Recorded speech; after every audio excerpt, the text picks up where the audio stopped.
sahabat-sahabat semuanya. Malam. Assalamualaikum warahmatullahi wabarakatuh. Waalaikumsalam warahmatullahi wabarakatuh. Saya bukan siapa-siapa dan saya tidak tahu apa-apa.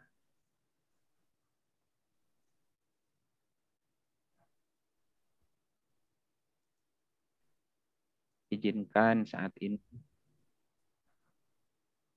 untuk menyampaikan nasihat buat saya. Izinkan, mohon izin juga kepada para guru untuk menyampaikan, bukan untuk mengajari, bukan untuk menasehati,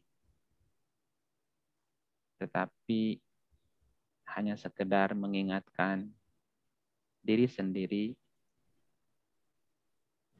Mudah-mudahan ada hikmah, ada manfaat yang bisa kita ambil bersama-sama.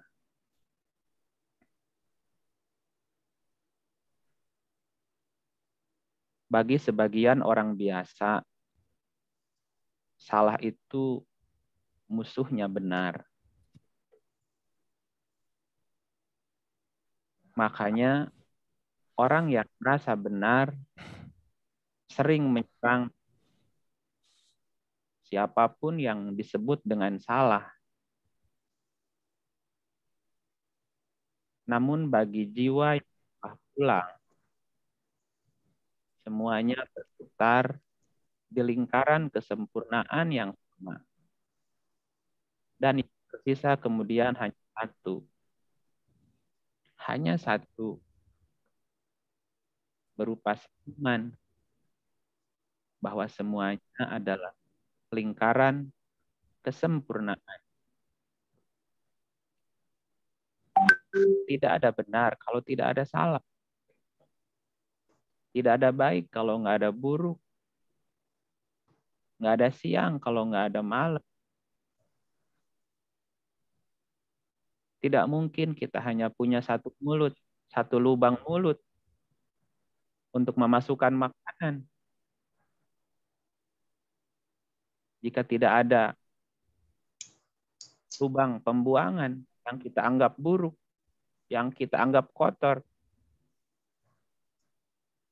Ibu Bapak bisa bayangkan kalau tubuh kita tidak punya lubang pembuang, lubang mulut yang maunya menerima yang baik-baik, tidak akan sempurna jika dalam tubuh kita tidak ada lubang pembuangannya yang kita anggap sebagai sesuatu yang kotor.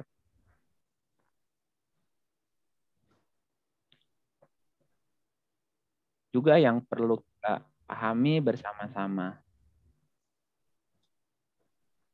Asal peka dan kaya rasa selalu ada pesan bimbingan di balik kejadian-kejadian.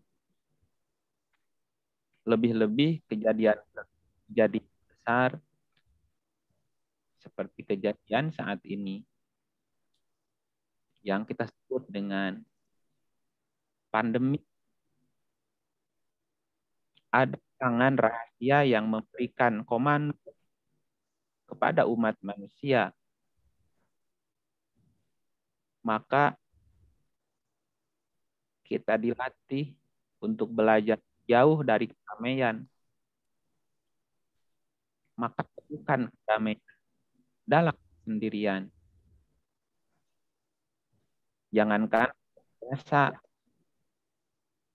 bahkan negara kuasa atau kepala negara pun menjadi penurut, menjadi patuh di depan komando virus jenis ini. Ia membuka jalan kecil, jalan setapak yang ditinggalkan banyak orang. Apa pesannya? Rawat dan sayangi keluarga. Rawat dan sayangi keluarga. Sedekat apapun persahabatan kita di luar, Tidak ada hubungan antar manusia yang lebih dekat dan lebih intim dibandingkan suami dengan istri, orang tua dengan anak. Jika orang yang di luar tahu diri kita hanya di permukaan, maka pasangan hidup yang kita ajak bertumbuh bersama puluhan tahun, tahu kita siapa sebenarnya, tahu belangnya kita, tahu kurangnya kita,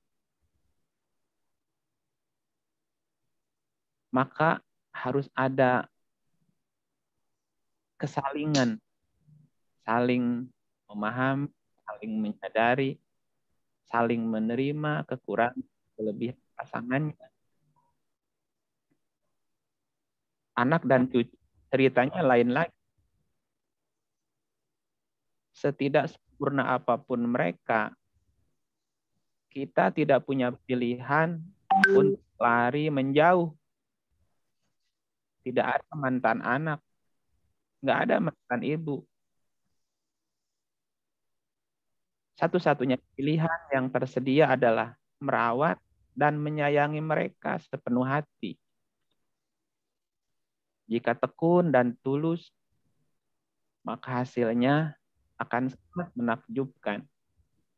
Tidak saja masa tua jadi indah, tetapi jiwa juga akan mekar dan indah pula.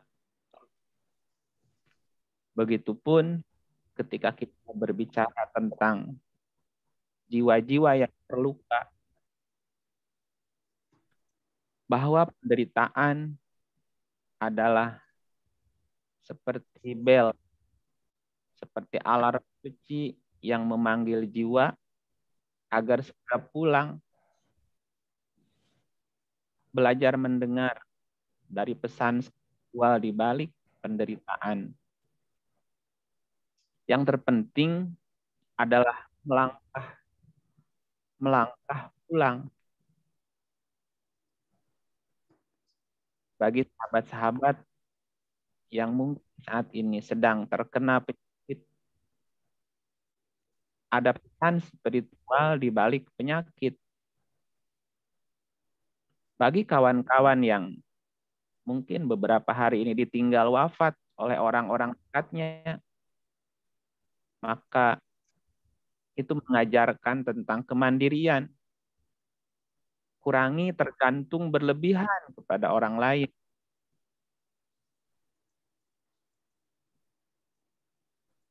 Bagi teman-teman yang punya anak nakal dalam pandangan kita, atau susah diatur, pasangan yang pemarah, orang tua yang sangat menggoda, maka pesannya adalah sempurnakan kesabaran kita. Sempurnakan kesabaran. Jika ada yang menderita di tengah serba kekurangan, maka latih diri untuk selalu rendah hati. Bila ada teman-teman di sini yang resah, gelisah, galau, merana, maka lakukan tafakur, lakukan tahanus atau meditasi. Rehat, istirahat. Nanti ketika jiwa-jiwa kita betul-betul udah pulang, maka di sanalah kita akan berterima kasih, akan mengucapkan terima kasih kepada segala penderitaan, bahwa ternyata penderitaan adalah cahaya dari Tuhan. Dijelaskan di dalam surah Al-Baqarah 155, 156, 157. Ulaika alaihim sholawatun mir rabbihim. Itu semuanya adalah rahmat dari Tuhan. Bagi mereka adalah sholawat. Ulaika alaihim sholawatun mir rabbihim. Bagi mereka salawat dari Tuhan mereka dan rahmat. Dan mereka itulah orang-orang yang mendapat petunjuk hidayah.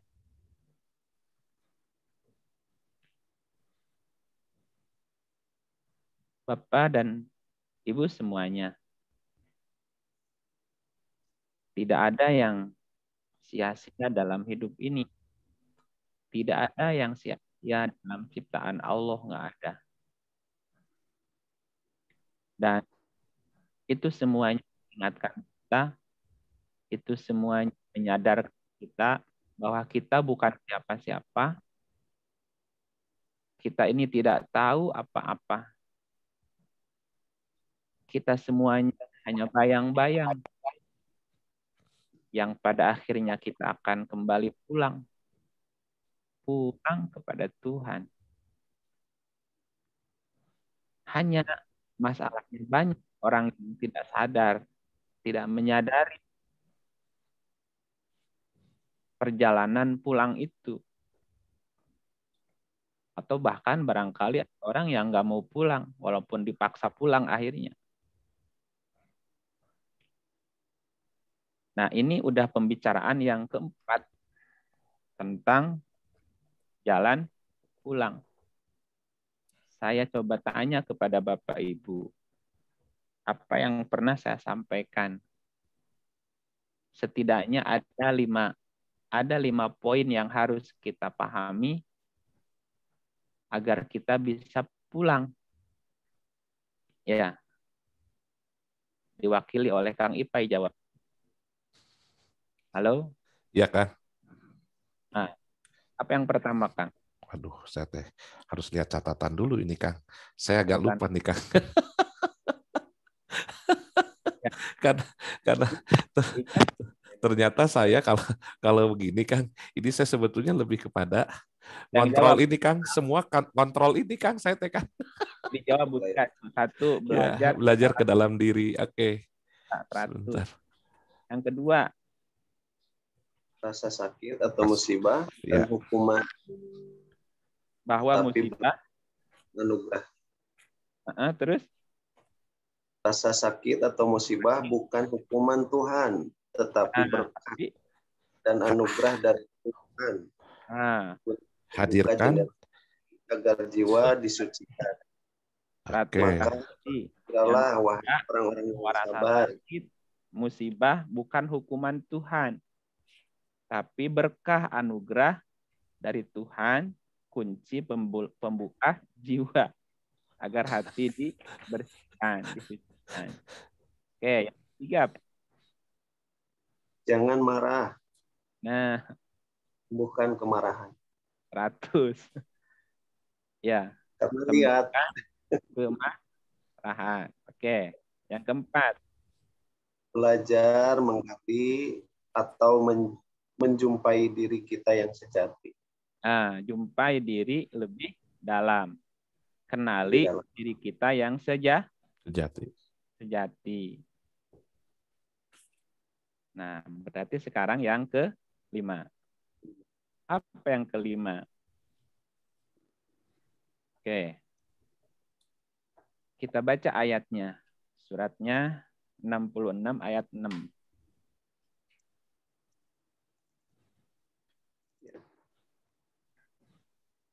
Ya, silakan. Surat 66. Surat 66 ayat 6. A'udzubillahi minasyaitonir rajim. Bismillahirrahmanirrahim. Ya ayyuhalladzina amanu qu anfusakum wa ahlikum nara.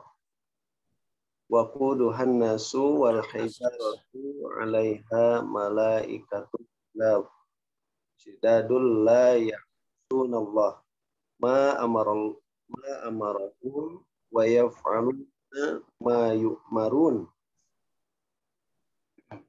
Ya. Hai orang-orang yang beriman, peliharalah dirimu dan keluargamu dari api neraka yang bahan bakarnya adalah manusia dan batu.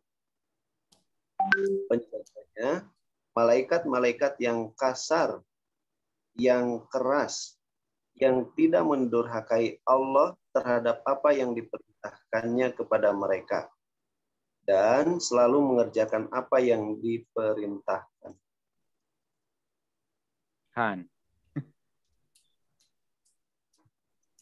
Sudah, Kang? Kok putus suaranya? Halo? Ya. Ya, Halo? sudah Kang. Sudah Kang. Oke. Aman. Jadi apa pesannya?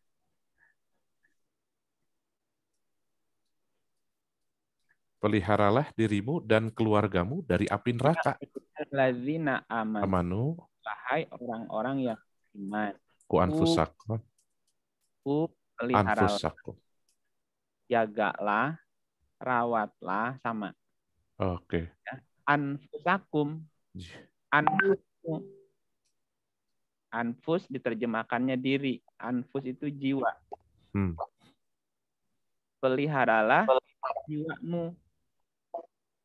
Peliharalah dirimu. Anfus itu jiwa ya. Ya.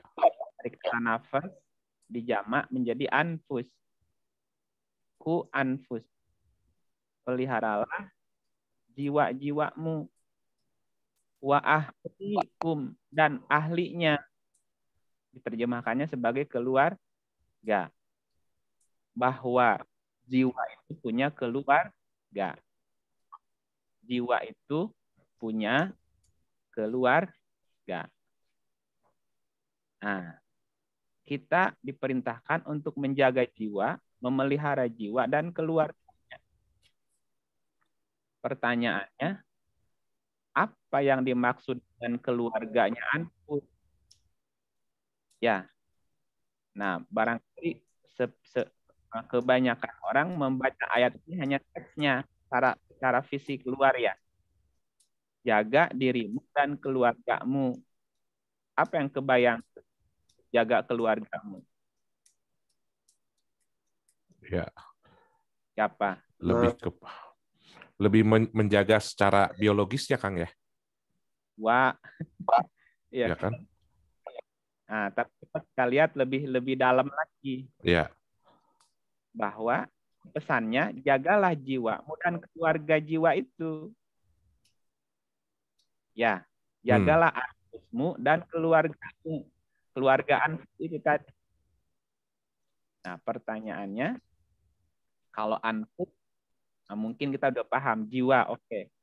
Terus keluarganya siapa? Kalau jiwa itu, anfus itu punya keluarga. Nah, dulu pernah saya sampaikan tentang hati dan perangkatnya. Nah, salah satu perangkat hati adalah anfus. Dulu saya jelasin di mana ya? Oh, di grup sebelah, Kang. Grup dialog. Iya, di DP, Kang. Ya, ya di DP. Ya. Nah, dulu kita pernah bahas namanya itu perangkat hati. Nah, salah satu perangkatnya adalah anfus itu, atau disebut sebagai jiwa. Gitu. Sekarang saya akan sebutkan poinnya aja. Apa saja yang harus kita pelihara sebagai ahli itu, sebagai keluarganya sang jiwa tadi. Ya, bahwa di dalam diri kita itu ada anfus, atau kita menerjemahkannya jiwa. Bahwa Allah itu menyebut dirinya sebagai nafas, ya. Seperti di surat 20 ayat 41. Coba lihat 20:41, Kang. Ya. Surat 20, surat Toha ayat 41. A'udzubillahi minasyaitonirrajim. Wastona'tuka li nafsi. Dan aku telah memilihmu untuk diriku. Diri akunya siapa itu? Jiwa, Kang. Li nafsi. Aku telah memilihmu untuk diriku. Wastona'tuka li nafsi. Aku memilihmu untuk nafsuku, untuk nafasku. Nafsi ini siapa? Allah. Coba lihat lagi di 16, surat 12. Surat 16 ayat 12. A'udzubillahi minasyaitonirrajim. Bismillahirrahmanirrahim. Dan dia menundukkan malam dan siang, matahari dan bulanmu, dan bintang-bintang itu tunduk. 6:12 Kang Yodi. 6. Oh, Surat Al-An'am. Surat 6 Al-An'am ayat 12. A'udzubillahi minasyaitonirrajim. Katakanlah kepunyaan siapakah apa yang ada di langit dan bumi. Katakanlah kepunyaan Allah. Kepunyaan Allah. Nah, terus? Dia telah menetapkan atas dirinya kasih sayang. Tahan. Dirinya nah kalimat terjemahan dirinya Arabnya apa tuh? Kataba ala nafs. Nafsihi. Ya. Jadi Allah sendiri menyebut dirinya sebagai nafsi. Nah, tadi ayatnya gimana? Ku anfusakum. Jagalah anfusmu. Kenapa anfus itu mesti dijaga? Karena disitulah Allah. Karena anfus itu jamak dari nafas. Nafas itu adalah Allah. Ya, Bapak dan Ibu, ini saya juga mohon maaf malam ini rada baper. Iya, kenapa?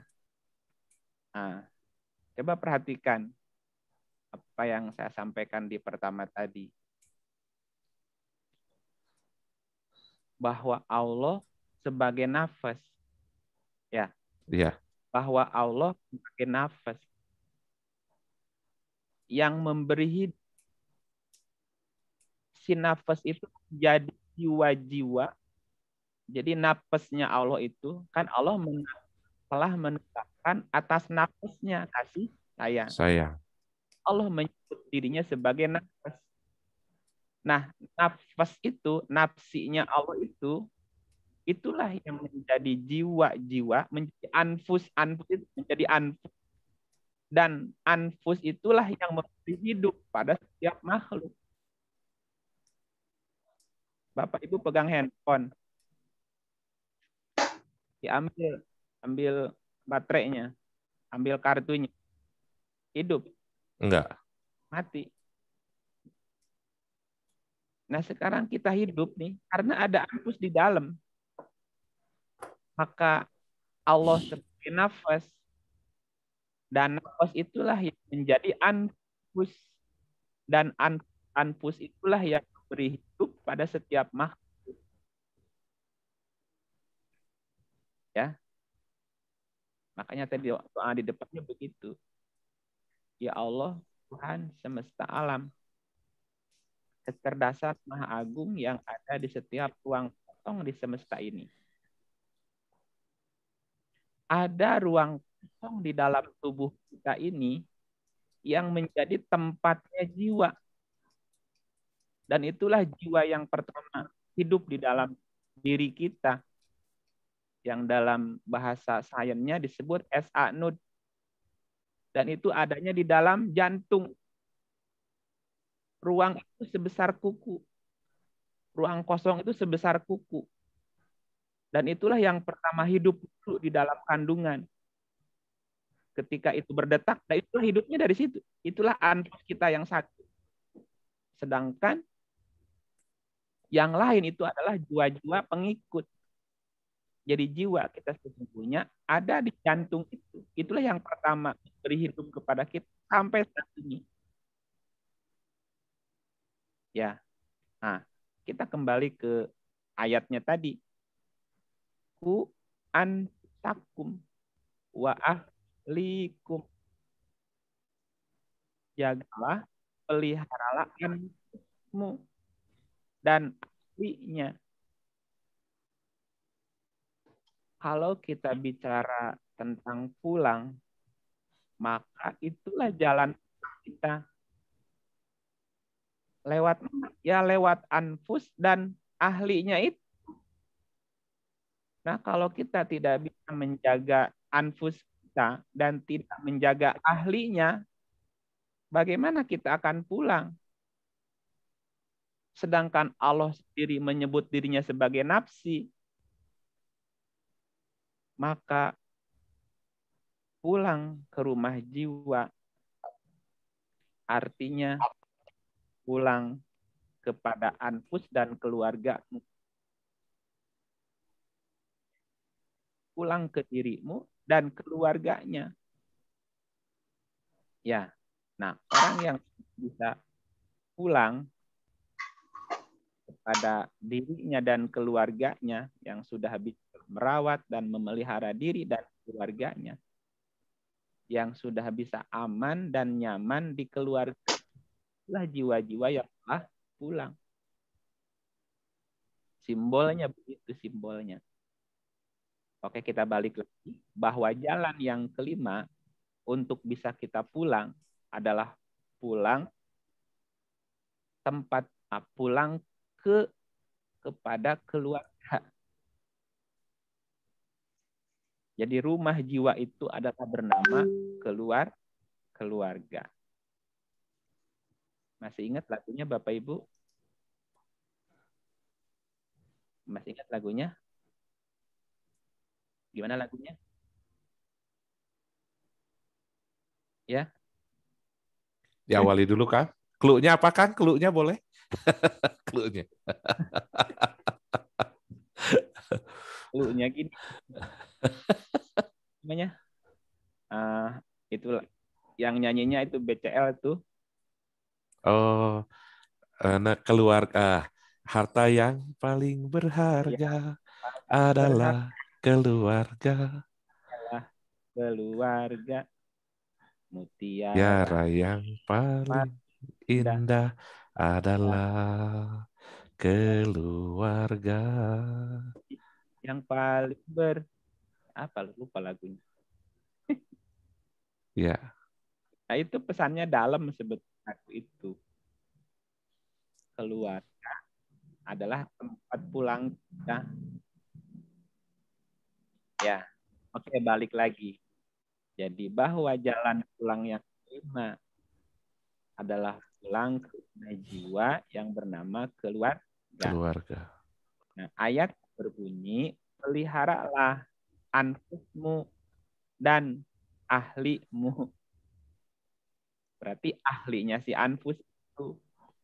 Nah, kalau kita bicaranya ahli, keluarga anfus, apa yang maksud sebagai keluarganya anfus? Nah, coba kita lihat. Ayatnya surat 21:35.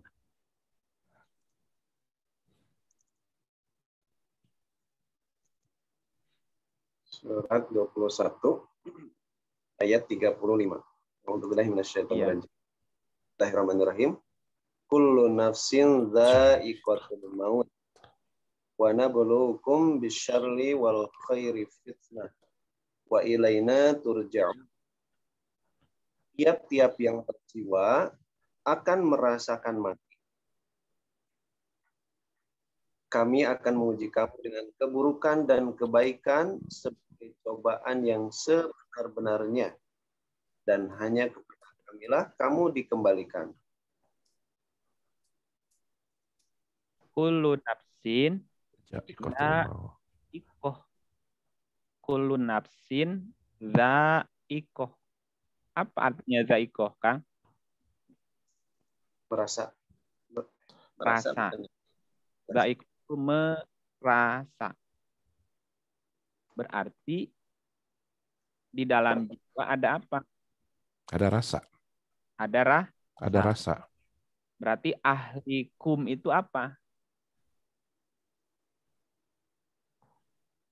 Jadi ahli itu apa maksudnya?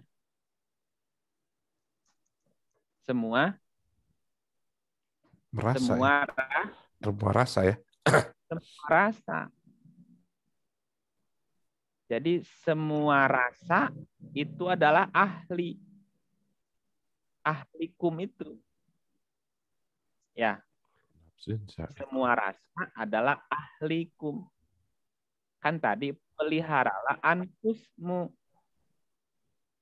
Jiwa.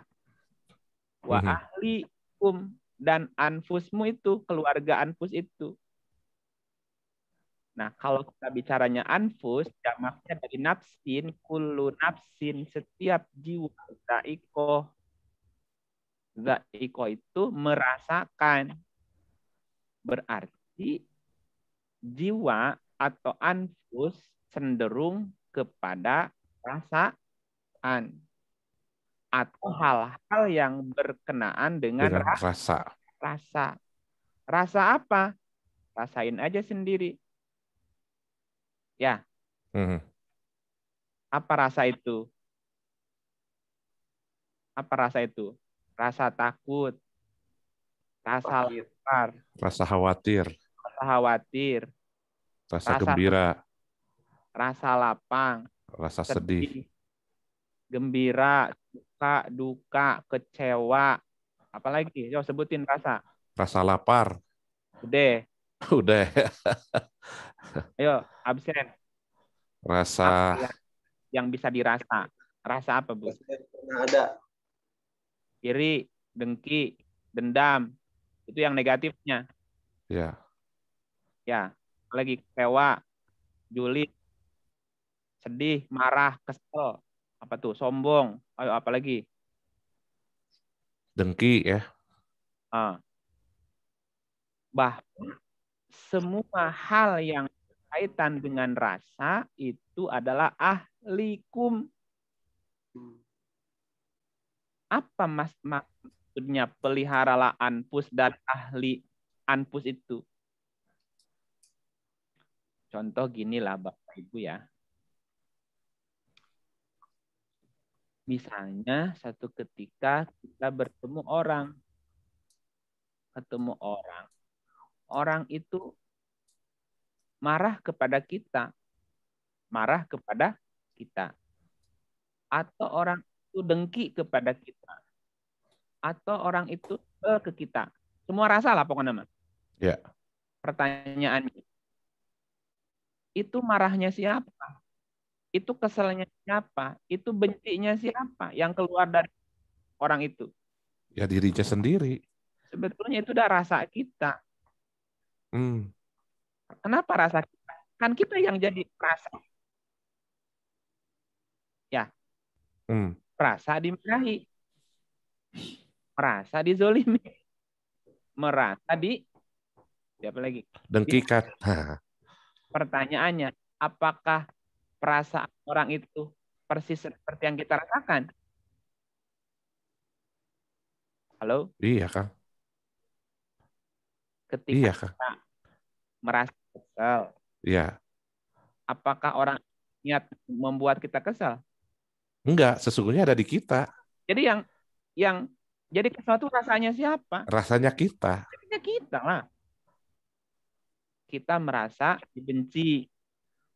Bukan dia membenci kita, itu rasa kita yang rasa dibenci. Ih, ngapain? Makanya ayatnya, pelihara anfusmu dan ahli anfus itu. Bahwa semua rasa adalah rasamu. Ya, jadi semuanya perasaan kita. Nah, pertanyaan berikut, bagaimana cara menjaga anfus dan bagaimana cara menjaga keluarganya anfus? Apakah kita sanggup? Ayo. Apakah kita sanggup betul-betul menjaga, memelihara anfus kita dan keluarganya? Wah, nggak mudah itu, Kang. Halo? Iya, Kang. Sanggup kita menjaganya sih? Memang nggak mudah istilahnya, Kang.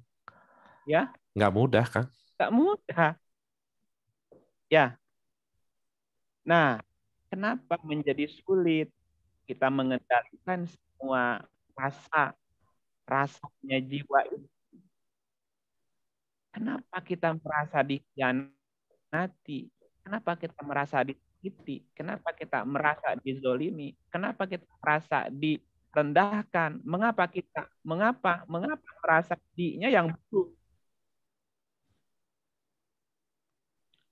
Coba Bapak Ibu bandingkan dengan apa ya? Dengan bambu atau dengan seruling. Ya, dengan seruling yang masih dalam bentuk bambu. Bambu jadi seruling, apa ujuk-ujuk tumbuh di rumpun bambu keluar seruling? Tidak, Kang. Enggak lah. Tidak. Harus dilubangin dulu, Kang. Prosesnya. Digergaji, dipotong tangan kakinya. Apakah dia merasa sakit? Tidak. Enggak. Saya mau dijadikan seruling. Dia sedang diproses. Dia bahagia dengan dipotong. Setelah dipotong, dilubang lagi. Perutnya, dada, dilubangin. Apakah dia merasa disakiti? Tidak, Kang. Tidak. Dia merasa diperlakukan dengan baik. Saya mau dijadikan sebagai seruling.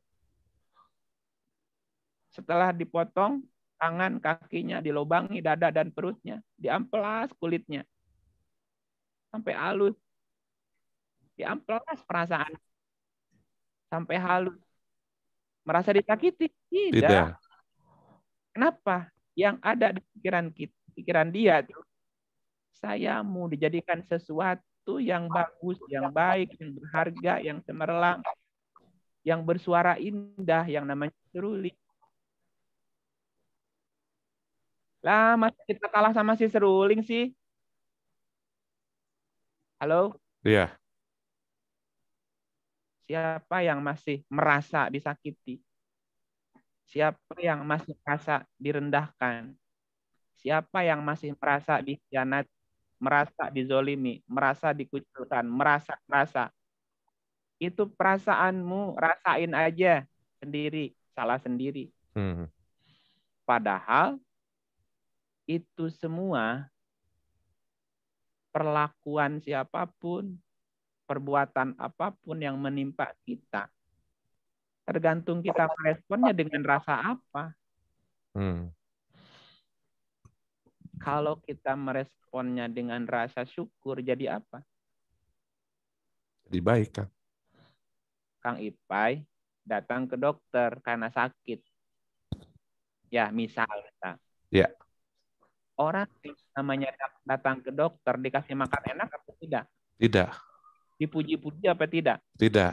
Disanjung-sanjung apa tidak? Enggak. Udah datang ke dokter, diomelin sama dokternya. Iya. Apa ini gimana sih? Udah tahu begini-begini, masih gini juga. Ya, kita terima aja diomelin sama dokter. Ya. Ya. Udah diomelin. Ditojos, disuntik lagi pantatnya. Iya. Tambah bayar lagi, Kang. Disuntik sakit juga. Udah diomelin, udah disuntik. Bayar lagi. Diomelin lagi. Kita bayar sama dia. Bayar nggak? Iya. Bilang apa sama dia? Bilang. Terima kasih dokter. Mengapa kita tidak bisa melakukan itu terhadap semua peristiwa apapun yang menimpa kita? Terima kasih sakit. Terima kasih teman. Terima kasih kawan. Terima kasih tetangga. Yang berlaku apapun kepada kita. Kenapa itu semuanya dirancang oleh Zat Maha Tadi untuk membimbing jiwa kita pulang. Dan nggak bisa pulang kalau jiwa kita masih kotor, nggak bisa, mesti bersih. Nah, cara pembersihannya aja dengan cara itu. Digosok, direndam, ditempa, dikoyak-koyak. Gimana? Ya, jadi ya wajar kalau memang kita suka sedih ya. Sedih, kecewa. Tapi pertanyaannya, kalau semua rasa adalah jiwa dan jiwa kita adalah jiwa kita adalah jiwanya dia, berarti semua rasa itu punya siapa? Halo? Ya. Punya diri, kan? Ku anfusakum wa ahlikum. Pelihara anfusmu dan ahli anfusmu, Iya. ahli anfus tadi. Nah, anfus itu adalah percikannya, percikan jiwanya siapa tadi?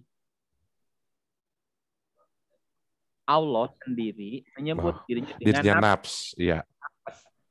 Berarti nafas yang membuat kita hidup sekarang itu nafasnya siapa? Nafasnya Allah kan. Nafasnya dia. Iya. Nafasnya dia sekarang ada di dalam diri kita dan memberi hidup kepada kita. Nah, di dalam nafas itu ada rasa. Semua hal yang berkaitan dengan rasa itu adalah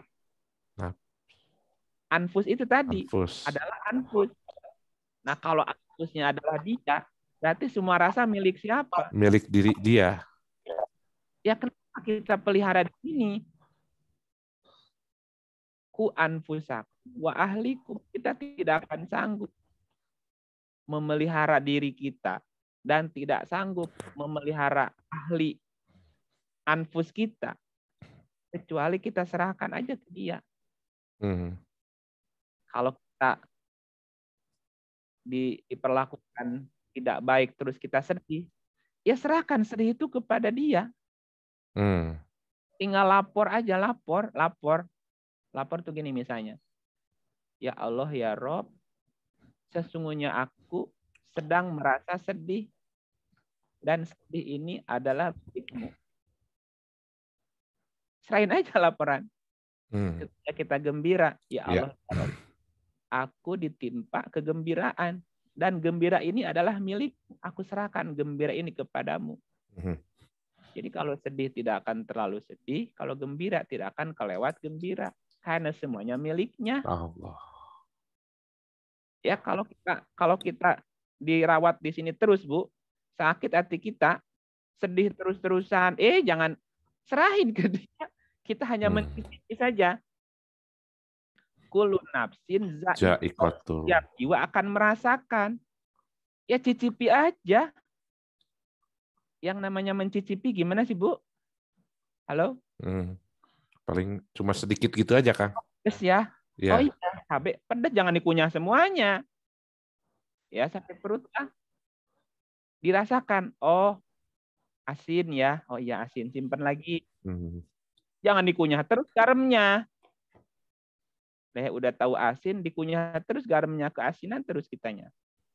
Udah tahu pedas, dikunyah terus pedasnya. Udah aja sakit kitanya.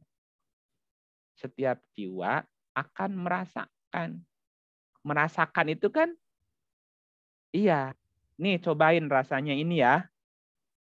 Cobain ya. Suruhnya dicobain. Malah kita punya. Keasinan. Ya, jiwa kita. Ya. Jadi, gimana supaya kita bisa pulang? Belajar memulangkan itu dulu. Belajar memulangkan perasaan itu. Semuanya milik Allah.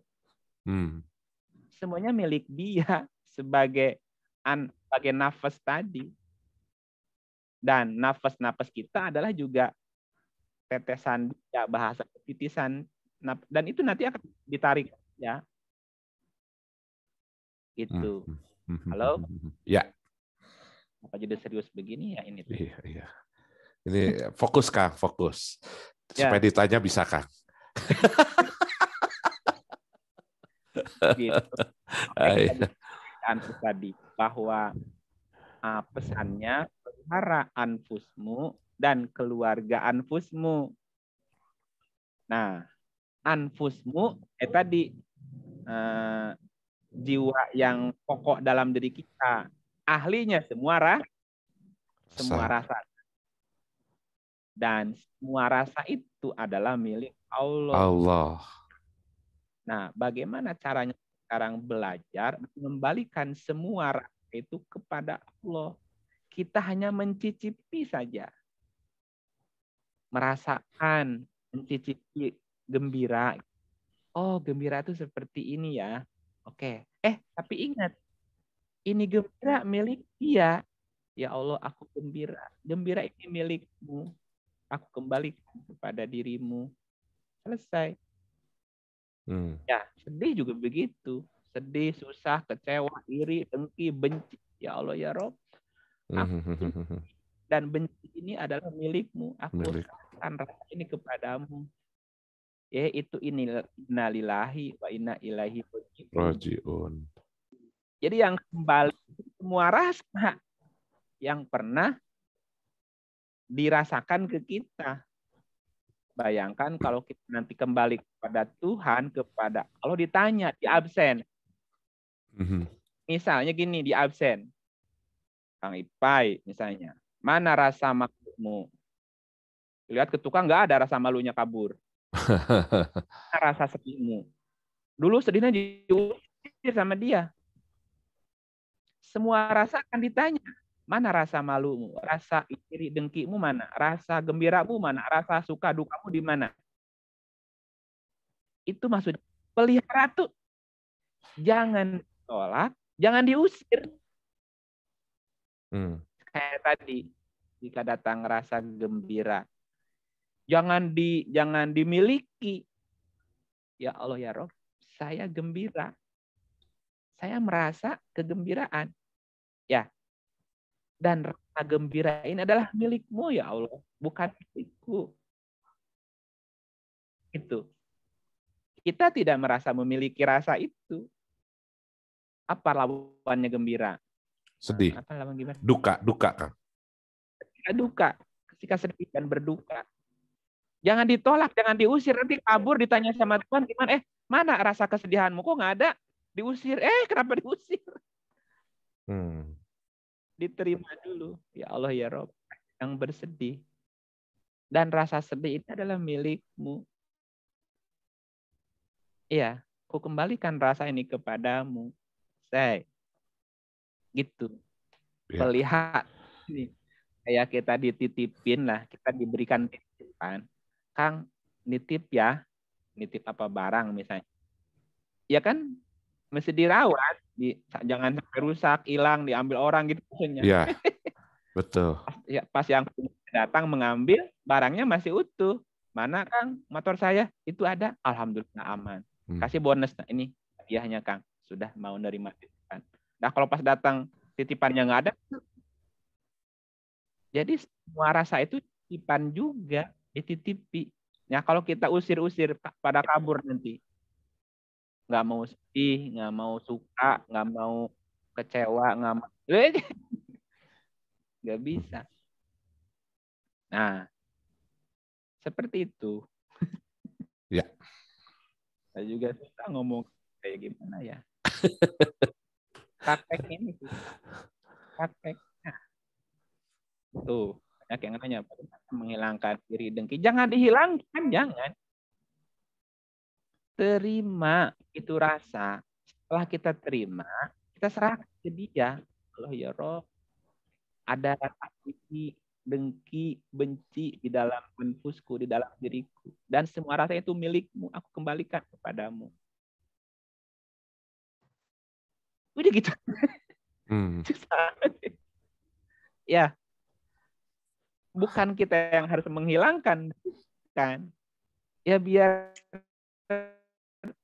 ya Tuhan sendirilah nanti yang akan mengambil suka-suka dia kapan diambil rasa itu. Tapi laporan dulu bahwa rasa itu sudah singgah di dalam diri kita. Oke. Kita udah merasakan rasa itu. Kalau untuk waktu lama relatif ya, Kang?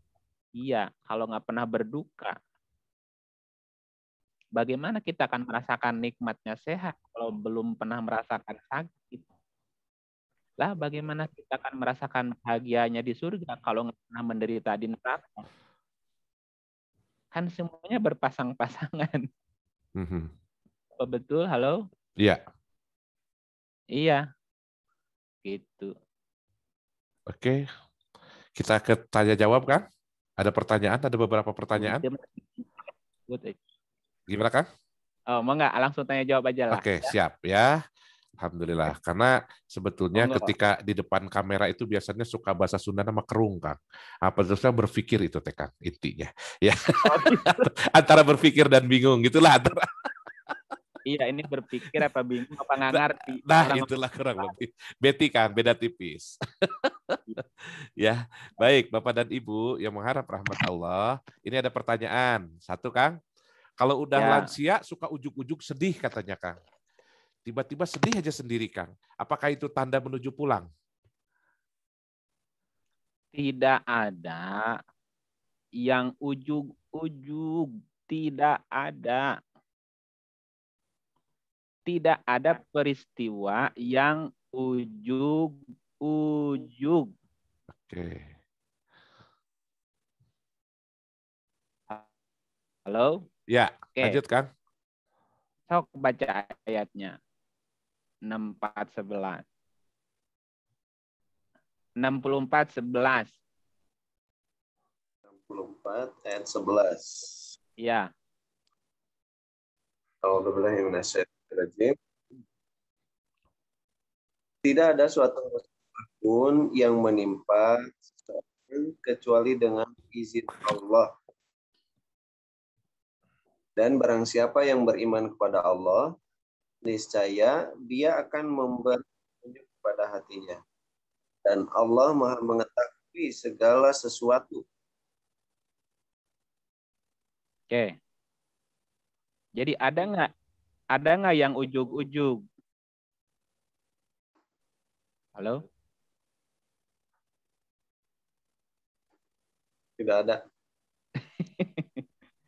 Tidak ada sesuatu musibah pun yang menimpa seseorang, termasuk semua rasa, kecuali semuanya izin Allah. Berarti apa? Halo? Apapun rasanya itu sudah izin Allah. Artinya Allah tahu. Kalau Allah tahu, berarti sudah tertulis apa belum? Sudah tertulis sebelum kita diciptakan.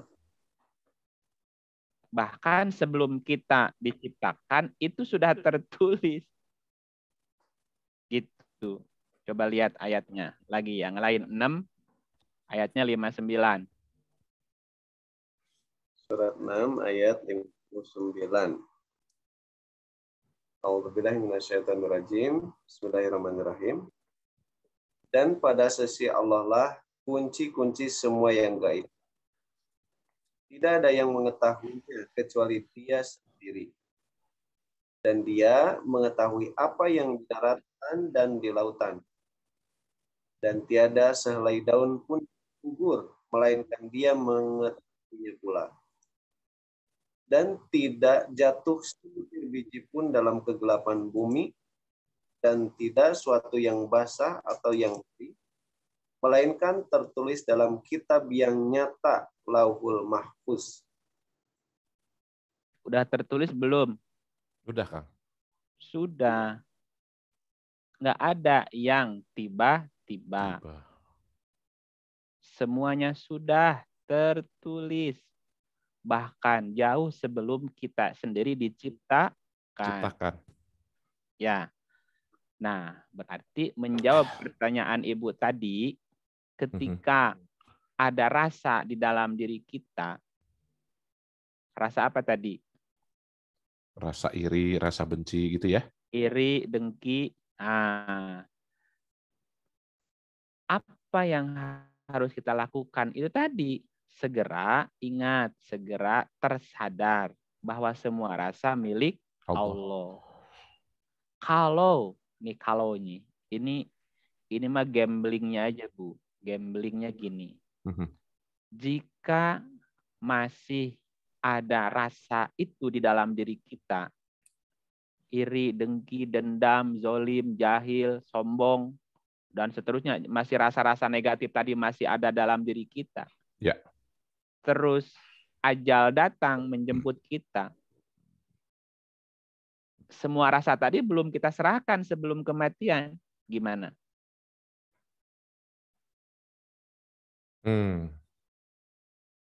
Berarti kemungkinan besar dia mati dalam keadaan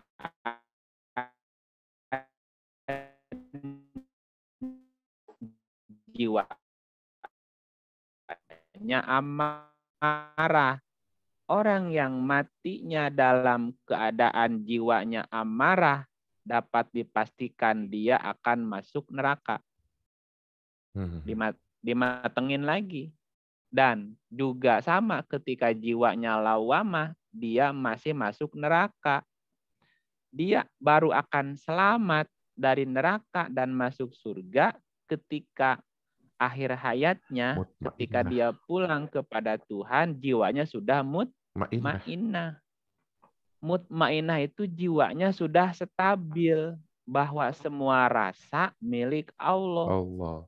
Dia tidak menjadi lupa diri ketika dipuji, juga tidak minder ketika dihina. Tidak, karena semuanya milik Allah. Semua rasa milik Allah. Yang memuji juga milik Allah, yang dipuji juga milik Allah. Dan setiap rasa yang ada di dalam diri kita juga punya Allah. Itu jiwanya udah mutmainah. Dicaci, dipuji, sama biasa bagi dia. Sama bagi dia. Semuanya lingkaran kesempurnaan. Gitu. Sedih, gembira, itu sama di hadapan jiwa dia sama saja. Semuanya adalah hanya cuaca yang semuanya hanya numpang lewat saja gitu. Kalau udah begitu mutmainah, selesai gitu. Selesai dengan dirinya namanya. Dia bisa pulang kapanpun. Gitu ya, Bu ya. Baik. Baik. Kemudian Kang, ini ada satu lagi. Tadi dikatakan bahwa musibah sebenarnya adalah anugerah dalam rangka mensucikan hati.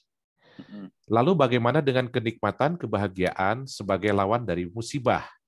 Kalau mereka juga dikatakan sebagai anugerah, apakah tujuan kenikmatan, kebahagiaan tersebut jangan juga bertujuan mensucikan hati? Iya, jawabannya betul, sama. Kan tadi setiap jiwa akan merasakan. Nah, berarti semua hal yang berkaitan dengan rasa. Iya, suka, duka, sedih, gembira, kecewa, puas. Itu kan pasangannya tuh gitu. Iya. Itu semuanya kan rasa. Dan rasa itu di dalam jiwa. Biar jiwa itu merasakan semua rasa itu. Ya. Tetapi yang terpenting bagaimana cara kita bisa menerima semua rasa itu dan kembali menyerahkan semua rasa itu kepada Allah. Kalau dipuji, entong di aku. Gue banget gitu misalkan Kang. Lah, kita mah dipuji. Kalau dipuji di aku. Oh, aing tea atuh. Ih, kunaon aing tea. Gue banget Kang. Gue di aku. Nah ketika di aku kepeleset kita. Atau sama ketika dicela, dicaci maki, sakit hati. Lah, kenapa sakit hati? Yang dicela juga bukan punya kita, milik Allah semua. Kenapa kita yang sakit hatinya ya? Karena kita merasa memiliki itu. Ya, nah coba dibaca salah satu contoh ayatnya. Suratnya 89, ayatnya 15. Surat 89, Al-Fajr ayat 15. A'udzubillahi minasyaitonirrajim. Bismillahirrahmanirrahim. Fa'amal insanu idza mabtalahu rabbuhu fa'akramahu wa na'amahu wa yaqulu rabbi akraman. Adapun manusia apabila Tuhannya mengujinya lalu dimuliakannya dan diberinya kesenangan, maka dia berkata, Tuhanku telah memuliakanku. Di aku nggak, Kang? Iya. Kenapa di aku? Iya. Di aku gimana ini? Adapun manusia apabila Tuhannya menguji. Ini ujian, bro. Ujian. Diuji. Lalu dimuliakannya dan diberinya kesenangan. Dia berkata, Tuhan memuliakanku. Di aku. Kalau bagian yang nikmat-nikmat, yang senang-senang dia aku. Nah, Tuhan memuliakanku. yang susah Nah, ketika dikasih susah, coba ayat 16-nya. Coba ayat 16-nya. Tuhan telah menghinakanku. Pun, Lanjut. apabila Tuhannya mengujinya lalu membatasi rezekinya, maka dia berkata, Tuhanku menghinakanku. Ditolak nggak sama dia? Iya, Ditolak. ditolak. Iya, pangeran ngahina aing. Makanya pangeran ngahina aing kumaha ceritana iya. Sakola luhur kahina dinya kan. Coba. Aduh. Ini manusia begitu wataknya, Bu. Dikasih kesenangan di aku, diberi kesusahan, ditolak. Dikasih kesenangan GR, Tuhan memuliakanku. Pas dikasih kesempitan, Tuhan menghinakanku. Ini gimana orang ini kok Tuhannya dipilah-pilih begitu? Ya, jangan begitulah. Coba ayat 17-nya, jangan begitu. Sekali-kali tidak demikian. Nah, sebenarnya kamu tidak memuliakan anak yatim. Jangan gitu. Kemuliaan, kehinaan seseorang bukan karena diberi kesenangan atau kesusahannya, bukan. Orang itu terhina ketika dia tidak memuliakan yatim atau menghinakan yatim. Apa maksudnya menghina? Apa maksudnya memuliakan yatim? Jadi orang itu mulia kalau memuliakan yatim. Orang itu hina kalau menghinakan ya anak yatim. Nah, yatim itu apa, Bu? Pak? Yatim. Yatim. Apa yatim itu? Orang itu mulia kalau memuliakan yatim, orang itu hina kalau menghinakan ya yatim. Yatim. Apa makna yatim? Nah, coba baca surah Ad-Duha dari awal. Ad-Duha surat berapa? 93 ya. 93 ya, coba lihat. A'udzubillahi minasyaitonirrajim. Wadduha, demi waktu hari sempenggalan naik. Terus. Walaili idza saja, dan demi malam apabila telah sunyi. Ma wadda'aka rabbuka wa ma qala. Tuhanmu tiada meninggalkan kamu dan tiada pula benci kepadamu. Terus. Wal akhiratu khairul laka minal ula. Dan sesungguhnya akhir itu lebih baik bagimu dari permulaan. Oke, terus. Wala saufa yu'tika rabbuka fatqa. Dan kelak Tuhanmu pasti memberikan karunia-Nya kepadamu, lalu hati kamu menjadi puas. Alam yajidka yatiman fa'awa. Akankah dia mendapatimu sebagai seorang yatim, lalu dia melindungimu? Ada yatim nggak, Pak? Ada. Jadi yatim itu apa? Siapa? Mengapa? Orang yang tidak punya ilmu Allah, ya kan? Coba perhati. Kalau kita renung di ayat 1 sampai ayat ini, ketemu yatim. Bukankah dia mendapatimu sebagai seorang yatim, lalu dia melindungimu? Jadi yatim, orang yang tidak punya pelindung. Ya, terus mundur, coba mundur. Mundur, ayat 5. 5. Apa yatim itu? Dan kelak Tuhanmu pasti memberikan karunia-Nya kepadamu, lalu hati kamu menjadi puas. Jadi yatim itu apa? Sebaliknya nih, coba baca. Menjadi puas berarti rasa apa? Rasa jiwa, Kang. Iya, lawannya puas apa? Tidak puas. Tidak puas. Diberikannya karunia, berarti merasa apa dia? Puas.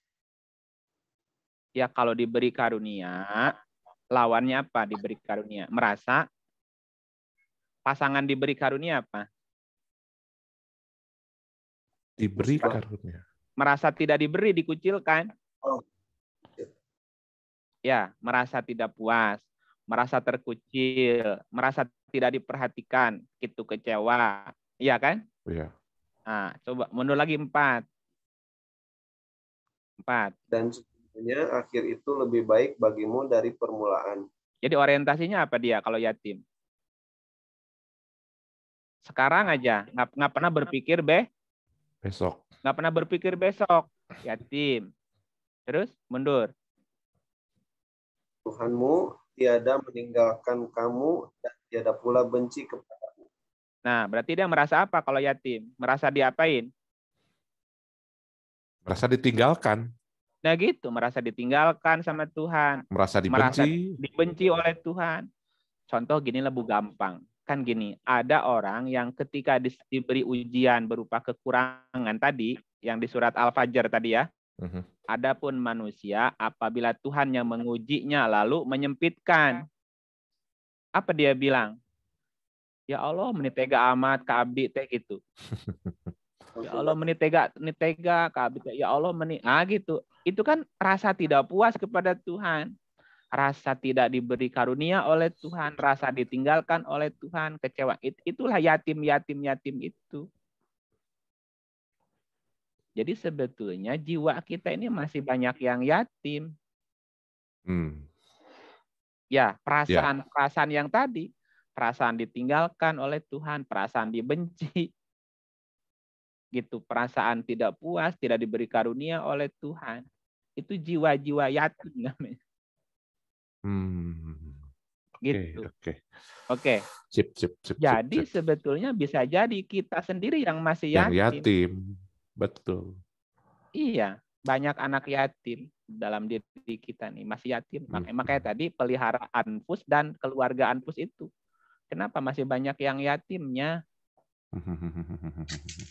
Ya, coba kembali ke 89 ya, yang ada yatim tadi. Coba balik lagi, Bang. Ayat 17 ya, yang ada yatim tadi. Ya, 17. Coba lihat 17-nya. Ya, kalla balla tukrimunal yatim. Sekali-kali demikian, sebenarnya kamu tidak memuliakan yatim. Nah, bagaimana cara kita memuliakan yatim itu? Tinggal dibalik aja. Tinggal dibalik. Dijawab di surat tadi. Waduha walaili idza saja. Ma wada'aka rabbuka wa maqala. Tuhan tidak meninggalkanmu. Tuhan tidak membencimu. Bisa nggak ditanamkan rasa ini ke dalam jiwa kita nih? Iya. Bahwa Tuhanmu tidak meninggalkanmu. Tuhan tidak membencimu. Ngomong tuh sama si perasaan tadi. Si jiwa. Ayat 4-nya. Tuh. Dan akhir lebih baik dari permulaan. Tidak apa-apa sekarang digergaji, dilobangi, diamplas. Kenapa? Karena akhirnya akan jadi seruling. Buat apa sekarang dimanja kalau besok kita susah sengsara? Ya. Ayat 5. Tuh. Kelak Tuhanmu akan memberikan karunia kepadamu. Lalu kamu jadi puas. Puas jadi batu akik setelah digosok, setelah dibongkar, setelah digurinda. Puas menjadi seruling setelah diproses juga. Puas menjadi sesuatu. Jadi perhiasan diamond mutiara itu kan setelah ditempa. Puas.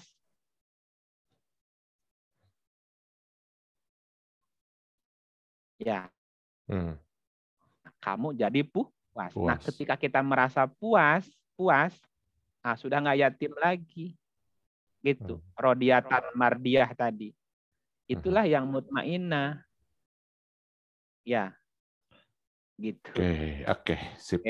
Kang Yodi tolong Kang. Oke. Jadi ada pertanyaan satu lagi Kang. Nih waktunya tinggal beberapa menit ke depan lagi. Jadi artinya padat, jelas gitu Kang lah kurang lebih. Kalau pengertian tentang jiwa dan rasa dalam jiwa, mungkin saya masih nyambung. Kata yang bertanya nih, Kalau Ya. keluarga jiwa dan rasa, dalam jiwa-jiwa itu saya masih bingung. Bahasa sederhana dari keluarga jiwa itu seperti apa? Terus terang, selama ini ayat dalam surat tadi, yang surat 66 ayat 6 tadi, gitu kan, selalu diartikan sebagai kewajiban setiap orang untuk menjaga keluarga dekatnya tetap di jalan Allah, bukan anfus dan keluarga anfus. Begitu, Kang? Oke, jawabannya begini. Di dalam Al-Quran itu ada 10 istilah keluarga. 10 istilah keluarga. Istilah pertama disebut dengan Ali. Ali juga diartikan sebagai keluarga. Keluarga. Oke, seperti Ali Imron. Keluarga Imron. Nah, Ali itu adalah keluarga berdasarkan garis darah. Garis darah keturunan itu Ali. Ada yang kedua disebut zuriyah. Bahasa Sundanya duriyat. Ya. Zuriyah artinya keluarga garis keturunan penerus. Jadi zuriyat itu keluarga keturunan sebagai penerus gitu. Kalau raja itu punya pangeran. Nah, pangeran itu zuriyatnya. Nah, penerus namanya. Namanya zuriyat. Yang ketiga, keluarga nasab atau ansaba. Nasab ya. Nasab juga diartikan sebagai keluarga. Nasab atau ansaba dalam bahasa Quran adalah keluarga karena ada tali perkawinan. Karena tali perkawinan atau pernikahan atau silsilah, orang nyebutnya silsilah. Itu nasab namanya. Jadi keluarga juga nasab. Nah, ada yang keempat. Arham. Dalam An-Nisa itu ada wattaqullahalladzi tasa'aluna bihi wal arham. Pelihara hubungan kekeluargaan. Jadi ada arham juga keluarga. Nah, arham adalah keluarga karena kasih sayang. Karena menaruh kasihan. Karunya temannya diurus jadi keluarga gitu. Arham itu keluarga karena kasih sayang. Yang keberapa? Keenam. Ada yang kelima namanya ashiroh. Kul in kana abaukum wa abnaukum wa ikhwanukum wa azwajukum wa ashiratukum ashiroh. Itu surat 924. Nah, ashiroh juga diterjemahkan keluarga. Ya. Iya. Nah, ashiroh itu keluarga karena pertemanan atau karena kesukuan. Jadi ashiroh itu keluarga karena satu suku, kesukuan. Ya. Suku Sunda, Pangih di Belanda gimana, Kang? Sono pisan, Kang. Akang teh di Bandung. Keluarga pada baru ketemu. Hanya karena menyebutkan saya orang Sunda di Bandung. Kang Ipai di Bandung. Ketemu di Belanda. Eta mah asa jeung saha. Iya. Itu namanya ashiroh. Padahal baru ketemu sama dia. Iya. Itu namanya ashiroh. Ashiroh karena kesukuan. Atau karena pertemanan. Atau karena pergaulan. Misalnya Kang Yodi pernah aktif di salah satu organisasi waktu mahasiswa. Katakanlah misalnya apa? AMI, PMI, IMM, apalah namanya. Ketemu orang yang cerita pernah juga di organisasi itu jadi asa batur gitu. Itu namanya ashiroh. Keluarga karena kesukuan atau karena pergaulan, pertemanan. Ada lagi yang keenam namanya rohatto. Rohatto itu keluarga karena membesarkan. Misalnya gini, Kang Yodi orang Sunda, dibesarkan di Sumatera Barat, diakui jadi keluarga Minang gitu. Yang dibesarkan oleh keluarga Sumatera Barat, misalnya, atau sebaliknya gitu. Orang Batak dibesarkan di Cianjur, jadi keluarga Sunda, padahal orang Batak misalnya.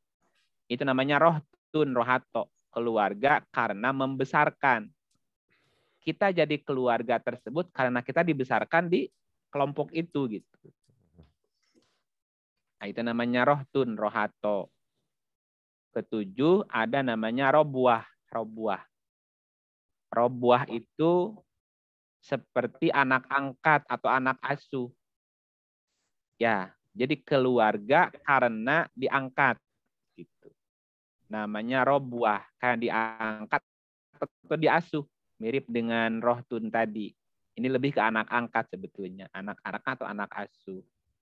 Ada lagi kurba, kurba atau korobat atau kerabat. Kurba itu keluarga karena pengorbanan, karena kedekatan. Kurba, kurubat, kita nyebutnya kerabat. Kerabat itu karena kedekatan, karena pengorbanan.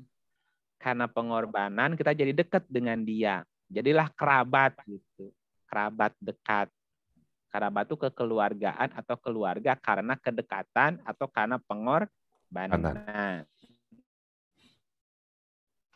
Yang ke-9 disebut keluarga dengan visolat. Visolat. Nah, visolat itu artinya menyapih keluarga karena sapihan gitu. Disapih namanya. Disapih itu kayak apa ya? Ya mirip-mirip dengan yang tadi. Disapih, diasuh juga sama sebetulnya. Nah, satu lagi ada keluarga menggunakan istilahnya ahli. Ya. Nah, ahli itu artinya juga keluarga. Nah, ahli itu keluarga berdasarkan ideologi. Keluarga berdasarkan garis keimanan atau garis ideologis. Ideologi itu tidak bicara fisik, tapi bicara mindset, bicara rasa, bicara iman. Ya. Itu ahli. Ya, makanya gini, contoh. Bisa jadi ahli tapi bukan ahli. Ali itu kan tadi garis darah keturunan. Ya. Garis darah. Ya. Ali itu garis darah. Misalnya orang tua dengan anak. Ya, dengan incu, cucu dengan bapak, dengan kakek itu kan Ali. Ini suaranya mantul, Kang. Oh, gitu? Mantul. Sekarang gimana, Kang? Coba, Kang. Masih mantul. Nggak apa-apa ya. Kedengarnya mantul nggak? Tapi kalau ke sini bagus, Kang? Ya, ke sayanya feedback itu. Oh, jadi suaranya jadi balik ya. Oke. Halo? Ya. Nah, sekarang bagus. Jadi nggak balik.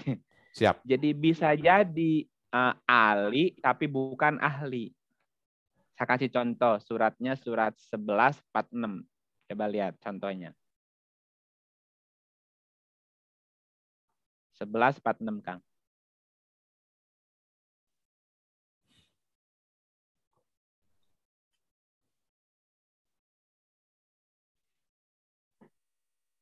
Ya. Unmute, Yod. Surat 11 ayat 46. A'udzubillahi minasyaitonirrajim. Allah berfirman, "Hai Nuh, sesungguhnya dia bukanlah termasuk keluargamu. Qala ya Nuhu innahu laisa min ahlika." Nah, Allah bilang dia bukan ahli kamu. Padahal dia anaknya sendiri.